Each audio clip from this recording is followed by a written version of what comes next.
നമസ്കാരം, മീഡിയ ഭാരതിലേക്ക് സ്വാഗതം. അവിശ്വസനീയമായ കഥകളുടെ കെട്ടഴിക്കുകയാണിവിടെ. കഥയിലേക്ക്. നിങ്ങൾ പ്രേതത്തിൽ വിശ്വസിക്കുന്നുണ്ടോ? ഈ 2025 എന്തു പ്രേതം എന്ന മറുപടി ഉടനെ പ്രതീക്ഷിക്കേണ്ടി വരുമല്ലേ? ഒട്ടുമിക്ക ആൾക്കാരും പ്രേതഭൂതാദികളിലൊന്നും വിശ്വസിക്കുന്നവരല്ല. പക്ഷേ ദൈവമുണ്ടെങ്കിൽ നെഗറ്റീവ് ശക്തികളും ഉണ്ടെന്ന് വാദിക്കുന്നവരും ഏറെയാണ്. ലോകം ഇനി എത്ര മുന്നേറിയെന്നു പറഞ്ഞാലും ആഭിചാരവും ദുർമന്ത്രവാദവും ഇന്നും ജനങ്ങൾക്കിടയിൽ നിലനിൽക്കുന്നുണ്ട് എന്നതും നഗ്നമായ ഒരു വസ്തുത തന്നെയാണ്. കേരളത്തിൽ തന്നെ ഈ അടുത്ത കാലത്ത് ദുർമന്ത്രവാദവുമായി ബന്ധപ്പെട്ട് ജീവൻ നഷ്ടമായത് നിരവധി ആൾക്കാർക്കാണ്. പ്രേതബാധയുള്ള ബംഗ്ലാവുകൾ, കൊട്ടാരങ്ങൾ, സ്ഥലങ്ങൾ എന്നിവിടങ്ങളിലുള്ള വാർത്തകൾ ഇന്നും സമൂഹ മാധ്യമങ്ങൾ ഉൾപ്പെടെ ശ്രദ്ധയാകർഷിക്കുന്നുണ്ട്. എങ്കിലും നെഗറ്റീവ് ശക്തികൾക്ക് ശാസ്ത്രീയമായ അടിത്തറയുണ്ടോ എന്ന് ചോദിച്ചാൽ കൃത്യമായൊരു ഉത്തരം പറയുക സാധ്യമല്ല. എന്നാൽ പല കോണുകളിലും ഇന്നും പാരാനോർമൽ ആക്ടിവിറ്റികളെപ്പറ്റി പഠിക്കുകയും റിസർച്ച് ചെയ്യുകയും ചെയ്യുന്ന നിരവധി ആളുകളുണ്ട്. ഇതിനായി കോടികൾ പൊടിക്കുന്നവരുമുണ്ട്. എന്തിന് ലോകത്തിന്റെ നാനാ കോണുകളിലേക്കും പോകുന്നു? നമ്മുടെ ഇന്ത്യയിൽ തന്നെ ദുർമന്ത്രവാദത്തിന് നല്ല വേരോട്ടമുണ്ട്. രാജ്യത്തിന്റെ ബ്ലാക്ക് മാജിക്കിന്റെ തലസ്ഥാനം എന്നറിയപ്പെടുന്ന ഒരു ഗ്രാമമുണ്ടെന്ന് പറഞ്ഞാൽ നിങ്ങളിൽ എത്ര പേർ വിശ്വസിക്കും? എത്ര പണം തരാമെന്ന് പറഞ്ഞാലും ഇന്ത്യയിലെ ഈ പ്രേത ഗ്രാമത്തിലേക്ക് പോകാൻ മടിക്കുന്നവരുമുണ്ട്. അങ്ങനെ ഒരു ഗ്രാമത്തെ പറ്റി നിങ്ങൾ കേട്ടിട്ടുണ്ടോ? ബ്രഹ്മപുത്ര നദിക്കരയിൽ ബോബിഡോറ വന്യജീവി സങ്കേതത്തോട് ചേർന്ന് കിടക്കുന്ന സ്ഥലമാണ് മയോങ്. സുന്ദരമെങ്കിലും ദുർമന്ത്രവാദത്തിന്റെയും ആഭിചാര ക്രിയകളുടെയും നരബലിയുടെയും പ്രേതസേവകളുടെയും ഗ്രാമം എന്ന പേരിലാണ് മയോങ് അറിയപ്പെടുന്നത് തന്നെ. ആസാമിലെ കാമാഖ്യ ക്ഷേത്രത്തിൽ നിന്നും മയോങ്ങിലേക്ക് വെറും 46 കിലോമീറ്റർ ദൂരമേ ഉള്ളൂ. ഈ 21ാം നൂറ്റാണ്ടിലും ചുരുളഴിയാത്ത രഹസ്യങ്ങളും പേറി ദുരാചാരങ്ങൾ കൊണ്ടും ദുർമന്ത്രവാദങ്ങൾ കൊണ്ടും കുപ്രസിദ്ധി നേടിയ ഒരു ഗ്രാമം.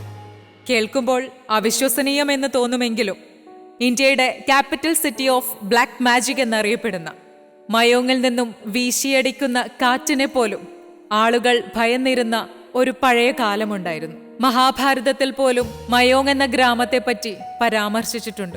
ഭീമന് ഹിഡുംബിയിൽ ജനിച്ച ഘടോൽകജന് ശക്തി ലഭിച്ചത് മയോങ്ങിൽ നിന്നുമാണെന്നാണ് മഹാഭാരതത്തിൽ പറയുന്നത്.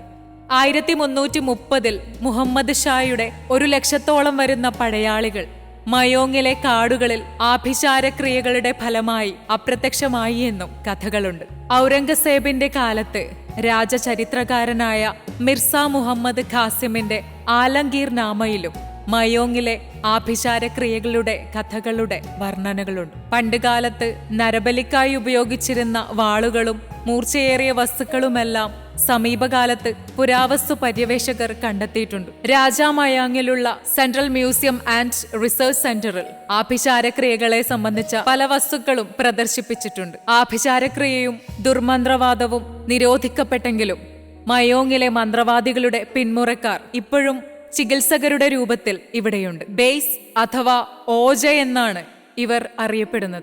ദുർമന്ത്രവാദികളുടെ തലസ്ഥാനം എന്ന ലേബൽ വന്നതോടെ മയോങ്ങിലെ കഥകളറിയാൻ വിദേശ നാടുകളിൽ നിന്നു പോലും ആളുകൾ ഇവിടേക്ക് എത്താറുണ്ട്. മയോങ്ങിലെ ആളുകൾ ഇപ്പോഴും ആത്മവിശ്വാസത്തോടെ പറയുന്ന ഒരു കാര്യമുണ്ട്. ഇന്ന് ലോകത്തെവിടെയെങ്കിലും ബ്ലാക്ക് മാജിക് നടക്കുന്നുണ്ടെങ്കിൽ അവരുടെ പൂർവികർ വന്ന് ഈ വിദ്യ പഠിച്ചിട്ട് പോയിട്ടുണ്ടാകും. അതുകൊണ്ട് മാത്രമാണ് അവർക്കിത് ചെയ്യാൻ കഴിയുന്നത്. ശാരീരികപരമായ വേദനകൾ മാറ്റാനും കാണാതെ പോയ വസ്തുക്കളെ തിരിച്ചു പിടിക്കാനും ബ്ലാക്ക് മാജിക് ഇപ്പോഴും ഉപയോഗിക്കുന്നുണ്ട്. മോഷണം മുതൽ കണ്ടെത്തുന്നതിന് മന്ത്രങ്ങളും ഒരു പൂവും മാത്രമാണ് ആവശ്യം. കാണാതായ വസ്തുവിനെ മനസ്സിൽ കണ്ടുകൊണ്ട് പൂവിനെ കയ്യിലെടുക്കുന്നു. പൂവിനെ നോക്കി മന്ത്രം ചൊല്ലുന്നു.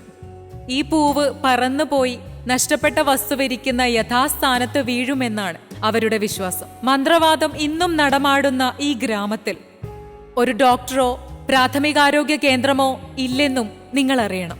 ആളുകളിലെ ഭയം അതുമാത്രമാണ് ഇന്നും ഇവിടെ വികസനം എത്തിപ്പെടാതിരിക്കാനുള്ള ഏക കാരണം. പഴയകാല കഥകൾ ഇന്നും ഇവിടെയുള്ള ആളുകൾ വിശ്വസിച്ചു പോകുന്നു. അതിനാൽ തന്നെ അടിസ്ഥാന സൗകര്യങ്ങൾ ഒന്നും തന്നെ വികസിച്ചിട്ടില്ല. അസുഖം വന്നാൽ ചികിത്സിക്കാൻ മറ്റു മാർഗങ്ങളില്ലാത്തതിനാൽ ആളുകൾ മന്ത്രവാദികളുടെ സഹായം തേടും. മന്ത്രവാദത്തിനിടെ ഒരുപക്ഷെ രോഗി മരിച്ചാലോ? അതവന്റെ തെറ്റുകൾക്കുള്ള ശിക്ഷയായും വ്യാഖ്യാനിക്കപ്പെടുന്നു. ഇതുപോലെ അവിശ്വസനീയമായ കഥകളുമായി വീണ്ടും കാണും വരെ ബൈ.